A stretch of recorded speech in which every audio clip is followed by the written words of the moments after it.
Okay, so dalawa na lang. Pag-usapan nga pala natin itong si Magalong.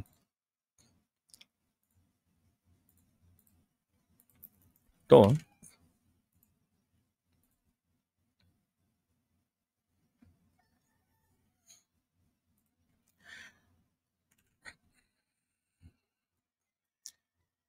Okay, good morning po sa inyong lahat mga kapatid. Pag-usapan natin ngayon, ito hong si Magalong. Ah, kasi marami ba nagko-question. Bakit parang kung umakto ito, parang miyembro pa siya ng ICI, gayong nag-resign na ito, 'di ba? Sa ICI. Hmm. Ngayon, tingnan niyo yung post niya. 'Di ba nung nakaraan nakita natin sumama pa siya ron sa Davao at pinuntahan nila yung mga rock netting substandard projects. 'Di ba na pang tag dito yung ginamit cyclone wire. Ay cyclone wire dapat hindi kinakalawang yun eh. Hmm. Kaso yung ginamit doon yung nakuha nila kalawangin, 'di ba? Substandard. Baka alambring mataba lang yun. Ngayon, sabi rito meron kaming inimbitahan na very significant individual na critical dito sa investigation. Para kang nakipag-usap sa isang janitor eh. Walang alam. Despite the fact na napakataas ng kanyang posisyon. Wala siyang kaalam-alam. Tanong sino yung kanilang inimbitahan doon. 'Di ba dapat yung pangalanan yun. Pero ito yung nakapagtataka. Are you still part of the ICI?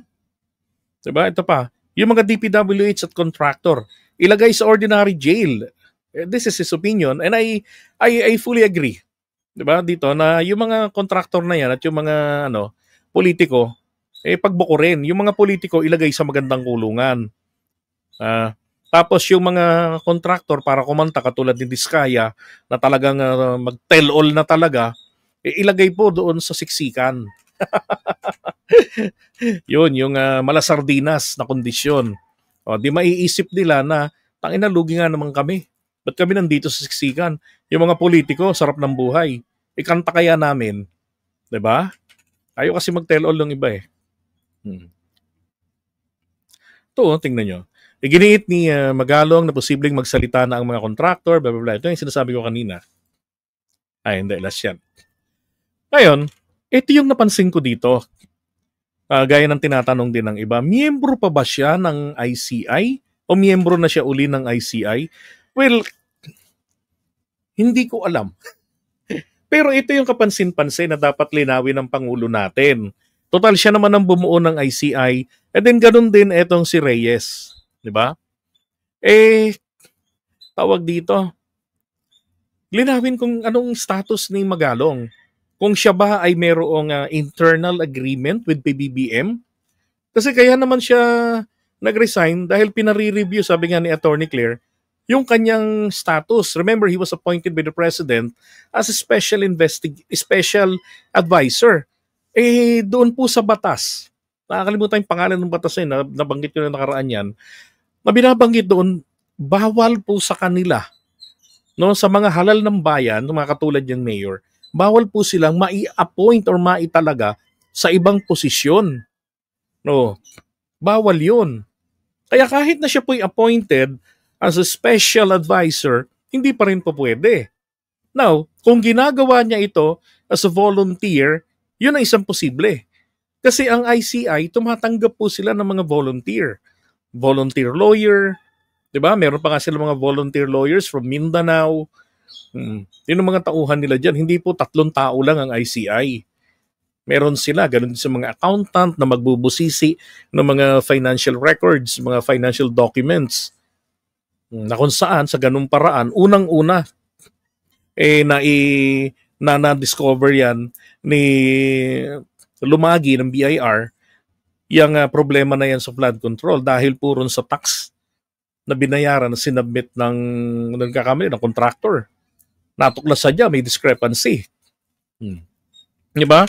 So, possibility, meron itong internal agreement sa kanila. Kaya lang dapat linawin yan sa taong bayan. Ano ang papel ni Magalong?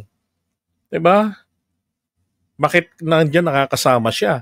O tapos lalo na ngayon, yung police, yung dating chief of police, and inappoint na ni PBBM sa ibang posisyon.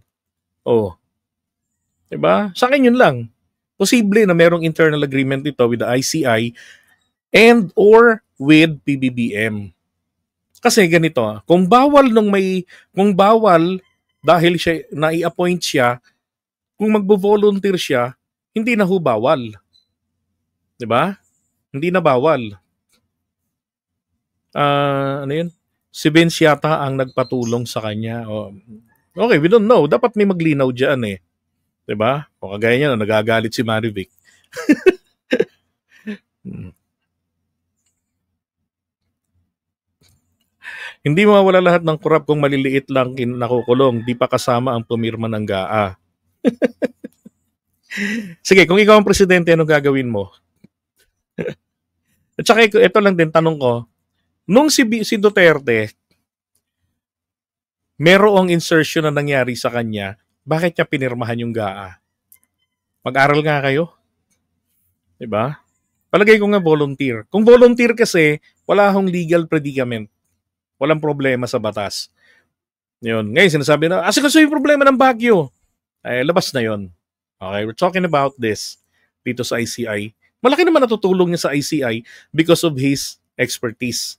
Siya yung impartial na nag-imbestiga doon sa Mama Sapano. Oh. Tapos, at the end of the day, yung resulta ng investigation niya, Boljak si Pinoy. Lumilitaw na ito ang talagang may kasalanan. Diba? Ito pa yung kumuha sa kanya na mag-investigate doon. Tapos pinakikiusapan siya ng mga tao ni Pinoy. I remember that eh. Baguhin mo yung report. Ayaw niya. Diba? At yun ang nagustuhan sa kanya ni PBBM.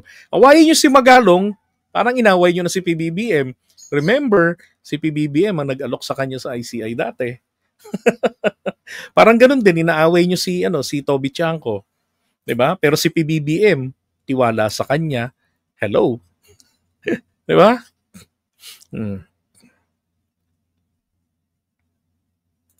Ano yun? Wala daw nangihingi ng panahon ni Duterte. O di okay, maganda. Alright. So, iwan na natin yan.